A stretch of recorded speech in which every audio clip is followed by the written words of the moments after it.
Šiandien čia tokį turim mokomąjį filmą.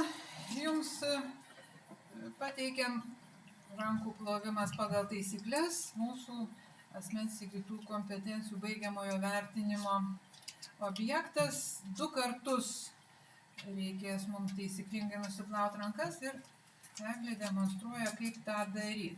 Rankų plovimo instrukciją turim ir čia prilipdė prie kreplės rankų plovimo vietoje, bet pirmas dalykas, ką padarė Eglė, tai atsisuko šiltą vandenį ir susidrėkino rankas.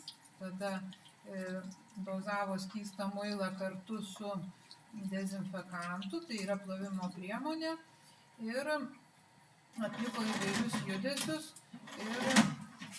ir tuos judesius atliko ir delnų išorėje, ir vidui, ir riešam, ir tarpupirščiam. Atkreipkite dėmesį, kad kriauklėje vanduo bėga, o Eglė sausina rankas. Taip turi būti, nes jos rankos švarios ir judindama čiaupą jinai jas užterštų.